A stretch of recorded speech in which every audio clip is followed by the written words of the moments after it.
necessary. And that's all we're asking. And ESD4, we're not competing against an ESD4 or any provider or Vernia EMS for that matter. We're just saying, here's our plan because we've been asked. And we have to follow the statute and give notices and have public hearings and do all the things we have to do. And then we decide if we go to a vote. And we can decide not to take all that area. We can't expand it from what's been asked, but we can decide not to take all that area. But the point is that y'all are deciding, and our taxpayers too. Because it's a wedding. We both got to say yes, we both got to show up. I've been working on trying to get Vernia volunteer EMS reestablished, thinking that would be the most economical vehicle for us to use to get a EMS provision back here in the Vernia area. In fact, they're having a meeting tonight, a board meeting tonight, and they're bringing some new people in to see if they can persuade Mr. Bruner to leave. I don't know what's going to happen. I'll probably get a call later to find out. I just left that meeting, Skip, and It's not going to happen. it's going bad real quick. Okay. So my point is, I've met with Mr. Bruner on several occasions. I've explained to him that the reason the county didn't recontract with them was a lot of concerns we had about a lot of things in the department, and if he were to bow out, we would reconsider. As a matter of principle, he doesn't want to leave. Doesn't he have relatives on the board? Well, yeah, he's got a board. It's a 7-member board. He's kept 5 members on the board, and two of the members are relatives, so he's got a voting block. I was hoping that if they could get something accomplished tonight, I don't know if reinstating Vernia would have been the right thing, but I was hoping if we got a new board, maybe they would decide to fold up and give whoever the new service provider is going to be all their assets. I struggled with ESD3 because they had some financial issues in the past. But over the last 2 months, and in dealing with Vernia EMS, talking to ESD2, I was hoping these two could come together in some kind of joint effort to do this, but I don't think that's going to be economically feasible at this point. I'm leaning right now, my personal opinion, as a resident here with lots of family here, at supporting the ESD3 annexation. So I would ask a question on it.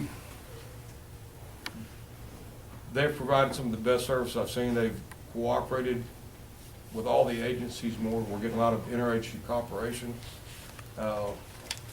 We can't compare this county. I did a lot of research on this county when I decided to run for office. I'm trying to find similar counties, 60 similar counties, to prepare for my role as commissioner.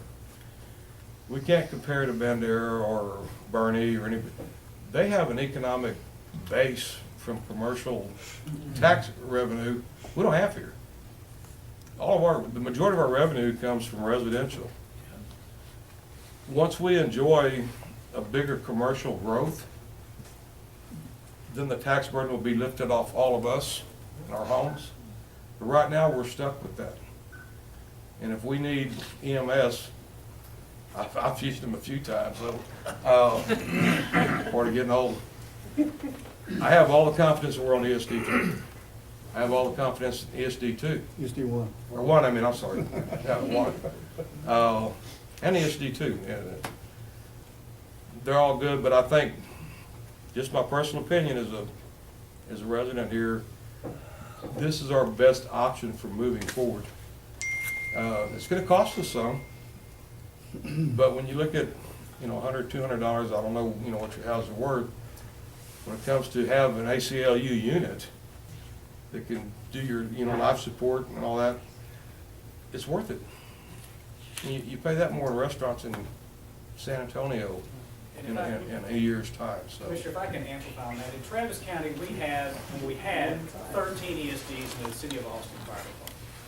When my area started out where I'm at primarily, we were on our own. We had 10 volunteers easily at any call, okay? We became a bedroom community to Austin, which I think y'all are in the process of doing for San Antonio. And then we had nobody in the district, so we had to go to paid staff. We've already done that here. You cannot run an EMS on volunteers anymore. It just does not work. They can't afford to go away from their work. My point of the story is we now have two overlapping ESDs, one and 7 and 11 and 15. So we're starting this process in Travis County too, even though Travis County provides EMS. But my point is we formed those 13 ESDs based on Pflugerville, or Seabar, or Westwood, or Lago Vista, or Southeast Travis County, or Manchac, or whatever it was. And if somebody had stopped and thought about it for 15 minutes, they would have said, that's stupid. Okay, let's do one ESD, or 4, because we're geographically divided by 35 and by the Colorado River. We probably would have done 4. I mean, you could call it the Seabar Station, but we had volunteers and we were loyal to that. And I understand Vernia. Y'all are probably I don't know your county that well, but I think y'all are the growth corridor right now. And the point is you'd love to have your EMS called Vernia EMS, I'm sure. And having one that's called Stockdale, well, it's not called that anymore. It's Wilson County Emergency Services District number 3, and it's the whole thing. And so I think that's important to understand too. This is not some sort of, raid by Stockdale or anybody else to come take your money and then benefit them. It's to provide a service. And we've got 5 commissioners who the county will make sure that we do that. So my point is I understand the attachment. That's why we've got 13 ridiculously stupid ESDs in Travis County. Yeah, well, a lot of my constituents here have voiced their opinion to me, saying, if we're gonna be annexed, let's have a voice on the board. And I think that's important. I'm glad y'all brought that up. I know that 2 or 3 of them have said they would step down from the board. So that shows a sincere effort on their part to understand, that we know that the majority of the tax revenue will probably be coming from this area. So we're affording you all the opportunity to have your voice on the board to make the decision on what to do with your money.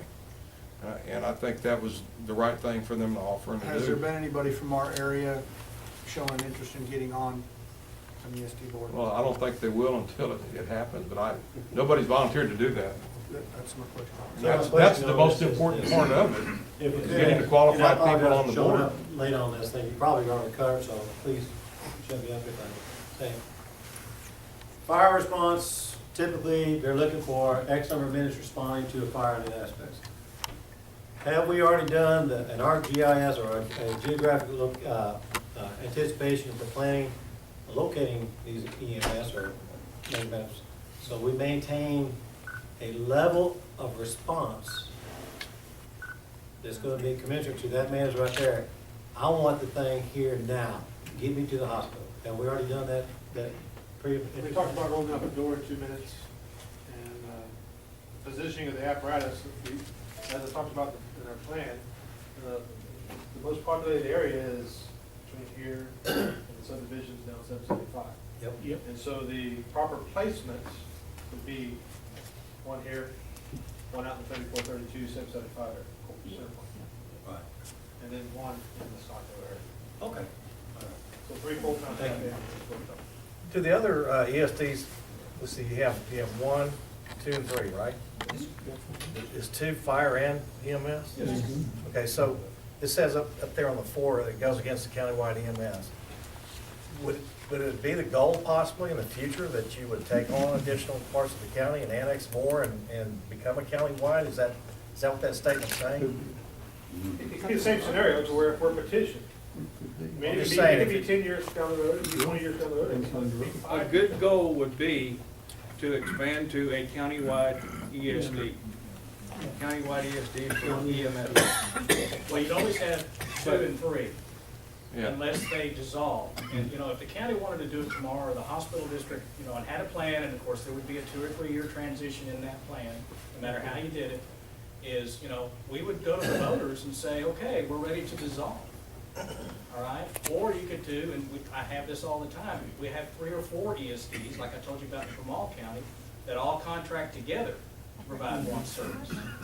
And it becomes seamless. I mean, if y'all go to Canyon Lake at all, you've got ESD 2 and ESD 3. 3 is the fire ESD, 2 is the EMS ESD. 2 does not provide any services. It contracts with 3. So they use all of our fire stations, all 5 and 6 that we're about to build. But it really, yeah, the tax rate's higher. Can't get around that. You can't get around that if you go with ESD 4. You're gonna have 2 ESDs. That's just bottom line. There's no other way to do it right now. And so, you know, those citizens, that's what they want, is they want that extra money for the fire service. I can tell you, New Braunfels, just for their fire service, is 16 cents per $100 valuation, okay? And you get into these municipalities, San Marcos, Austin is 32 cents when you start counting. Well, it's 21 cents just to pay payroll and salaries. Is that emergency service tax, EMS tax? No, it's just the property tax in Austin. Of course, they've also got the sales tax and they've got Does fees anybody have an and all EMS kinds of extra tax? money. Does anybody have an emergency system, No, not here in No. Texas? not, as far as the city goes, no. Okay. Now, there may be some emergency management districts and emergency fire control district in some cities. That's for a designated area, and that's a little bit different. I won't get into what that Okay. is. But the bottom line is Dallas, I mean, Austin is the only major city in this state that has a separate fire and EMS department. Dallas, San Antonio, El Paso, Lubbock has separate, because they have the Lubbock County Hospital, that's where I'm from, so I know that, I represent them. But they have separate fire in the city of Lubbock, then they have separate volunteer fire departments, they don't have any ESDs. Usually it's a city-run, usually the fire department, fire-based EMS. Even New York City used to have fire and EMS separate, they're all one now. Yes. So they just have their taxes that support it, and it comes out of their budget. Like I said, the actual budget for the Austin Fire Department, that you look at the line that says fire department, that's payroll and benefits. All the fire trucks, all the SCBA's, all the fire stations come out of their capital account, which is bonded indebtedness, okay, which also comes out of the general revenue or whatever else they have to pay for. So I hope that helps a little bit. No, I just want to say thank you. Y'all done an amazing job at more than one town hall meeting, getting information out there. Thank you for stepping up to the plate and protecting us in this gap that we're in, and for being willing to do this. Thank you very, very much. Do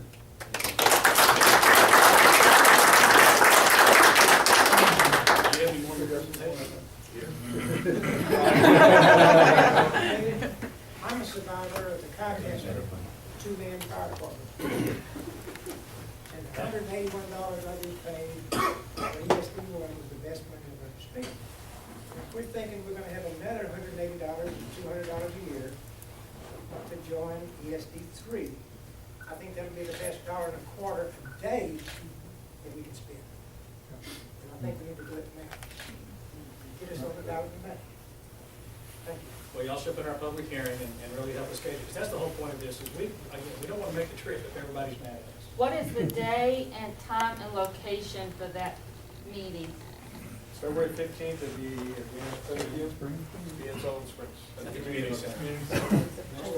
What time? So again, I'm sorry I was late, but I was at another meeting too, but am I to understand that, and hey Ken, how you doing again? But, am I to understand that you've expanded to the Kycaster area, to the Wood Valley area? No. The petition only includes the 64 square miles of the former Vernia EMS coverage area. Which is essentially the original ESD1 territory, I believe. ESD's. Right, why didn't we think about going? We didn't have the petition, I mean, we didn't grab the petition, whoever the Because I've petition. got kids and grandkids over there, I've got workers in my organization that work over there, and it would be nice for them to have a professional EMS service over there also. Well, right now, ESD2 covers it, I think, in the county. They do, but that's a stopgap measure too. They're under the same kind of contract that ESD number 3 has a contract down in our area. So, you know, and we did mention that although you're doing okay financially in your contract, if you're not doing okay financially, it only takes a 30-day notice and you're gone.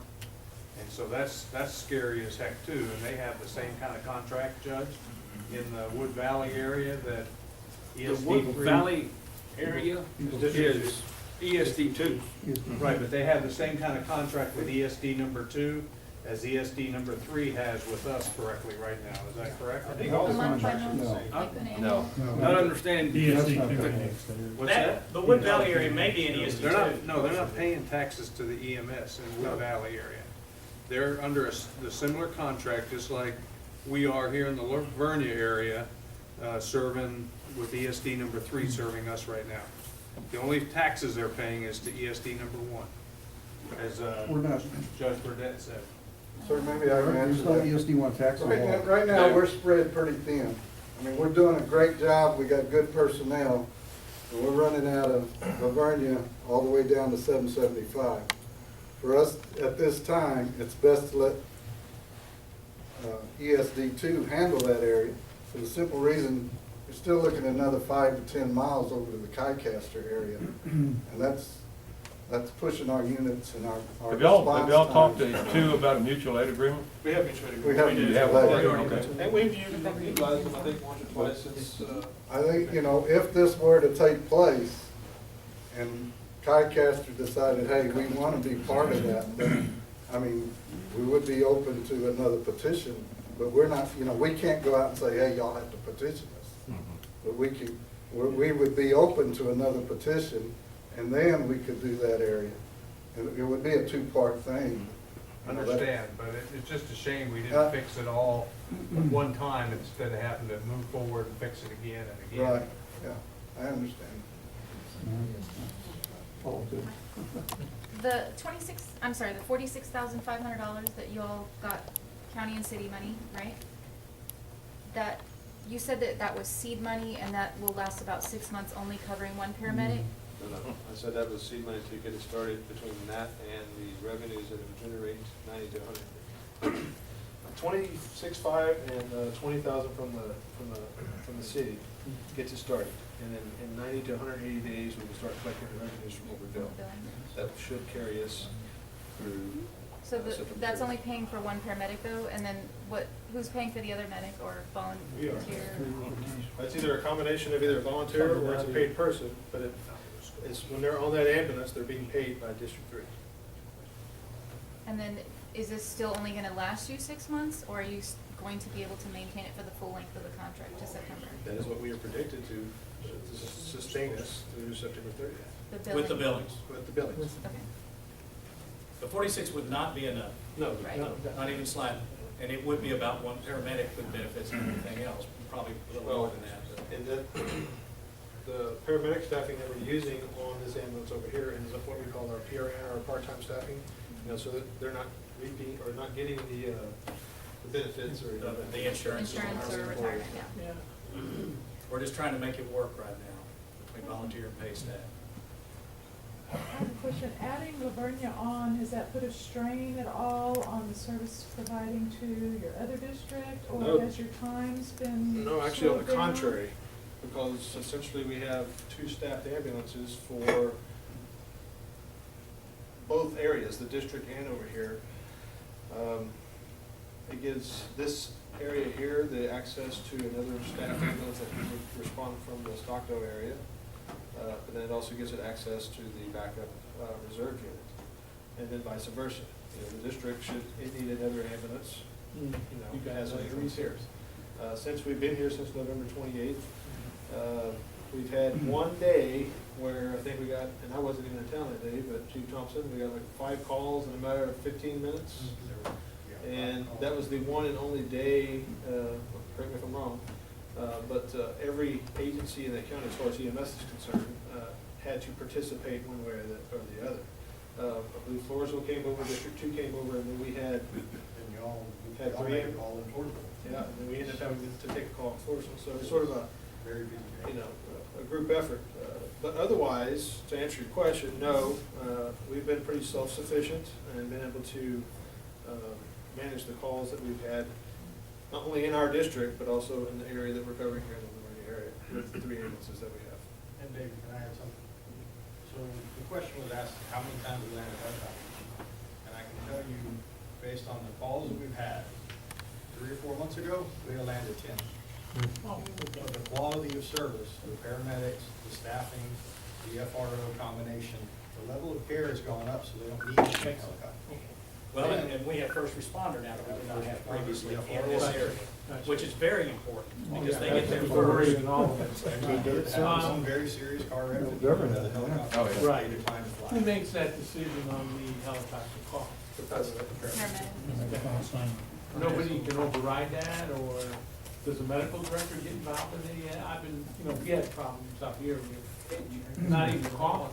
Well, just to go to all your questions a little bit, and I'll let David amplify. I mean, We call it, in my area, we used to get the helicopter all the time, mainly because with 5 o'clock traffic, it was impossible for the ambulance out of Austin, because we didn't have one anywhere in our area to get there. Okay, so the helicopter was coming out all the time. That's changed now because we've got Austin units, which are Austin Travis County EMS units, in all of our districts pretty much, or strategically located. So we don't have to have that anymore. One thing that we didn't have historically here was first responder, which also helps. And then, of course, getting a higher level of care immediately dispatched has decreased the need for the helicopter. It's really patient dependent. If a patient, and I've had this happen before, if a patient said, I'm not flying the helicopter, they're not flying the helicopter. It's patient choice. We technically have to take to the closest appropriate hospital around, but if it was patient choice, which it is, we may have to take you to San Antonio. That's true. Okay? Or Scott and White, which is a big deal in my area to the north in Austin and in Williamson County. So there's so many variables in there that it's, like I said, it's yes and no to all your questions, because what you're just trying to do is provide as much as you can a seamless level of service for the area that you cover. We try to be advocates for the patient. I mean, sometimes the patient can speak, sometimes it can't. And so, we know that if we call a helicopter, you're looking at $15,000+. But the way we also look at it is we may not have all the tools that the helicopter has, okay, but we have 3/4 or so, or more of the tools that they have in the helicopter. And we have the Really, paramedics the on only thing you truck. don't have would be some of the medications, really. Well, in the blood and things like that. I mean, so, we look at a whole list of things, do they have something that we don't have?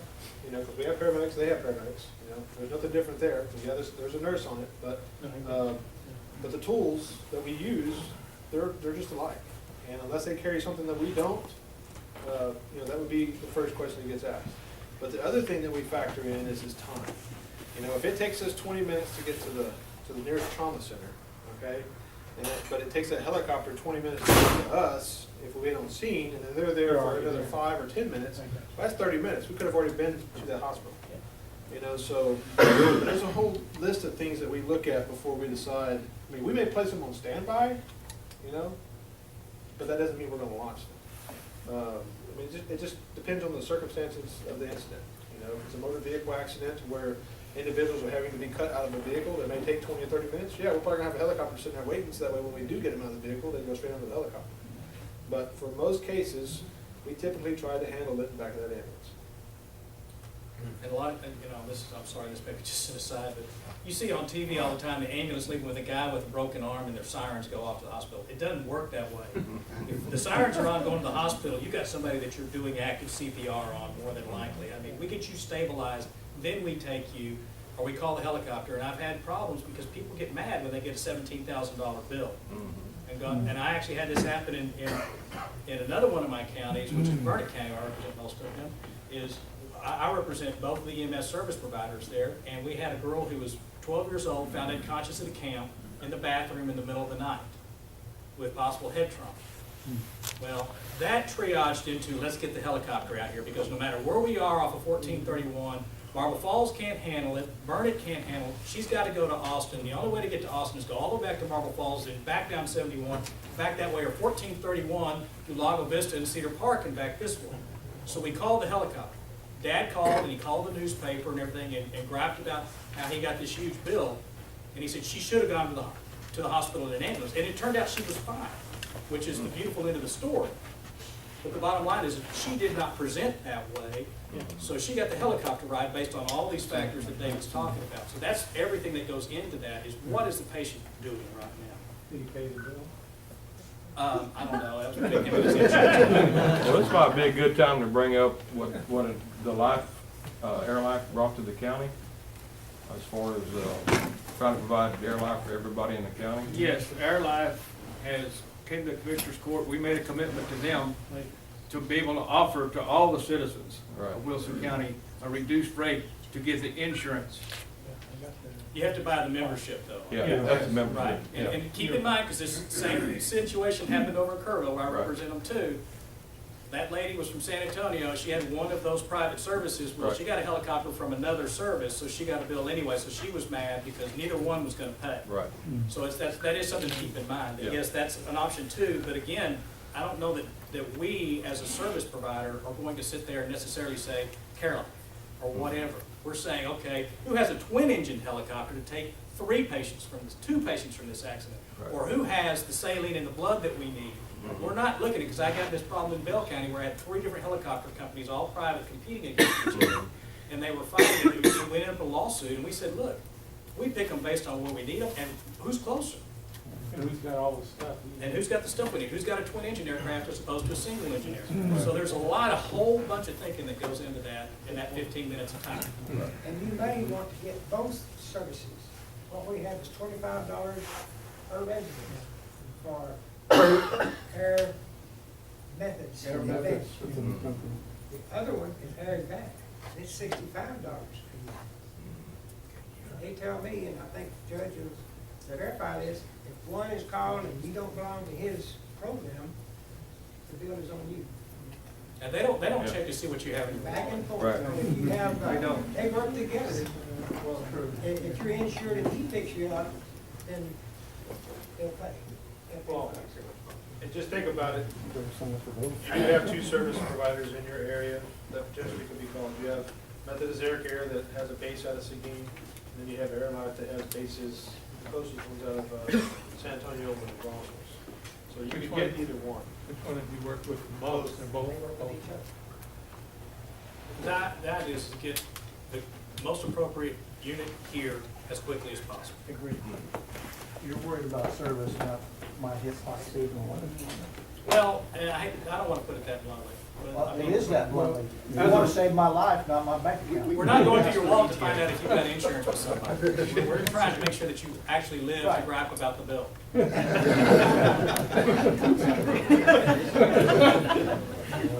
point.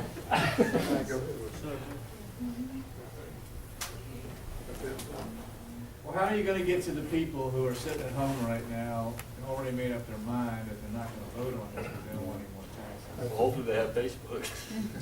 Well, it really, I hate to do this, but we would enlist y'all, whether you're for it or against it, we enlist you guys to go talk to your neighbors about this. This is an important, big deal.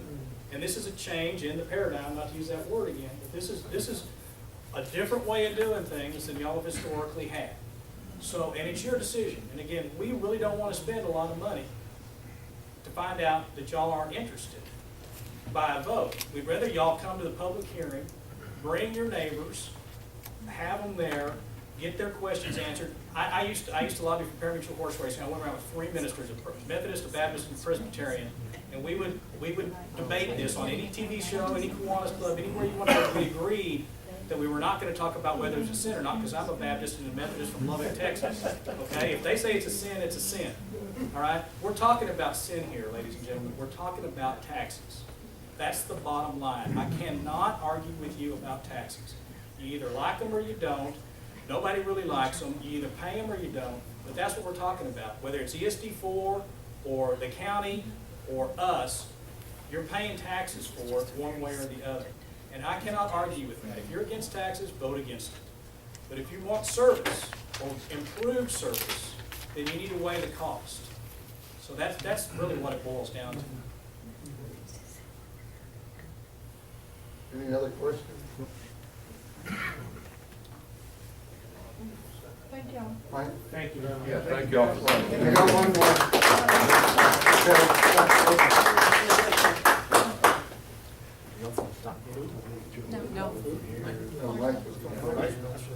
I was just gonna add one thing for the Vernia residents that didn't know that this was taking place. When I say this comment, you're gonna think this is the most asinine thing in the world, what's going on. It was mentioned, I don't know if you understand what an FRO is. FRO is a First Responder Organization Agreement. For the last 2 years, the Vernia Volunteer EMS refused to sign that. And here's where the lunacy comes into this. If, Chief, how many EMTs do you have on your volunteer staff? 9? And how many paramedics? Lots of times, they're the first ones on the scene, and they couldn't touch you.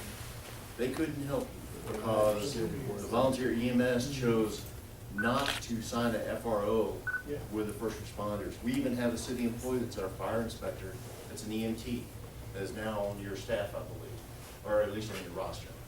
And he has that capability. Why, what part of not made sense to that,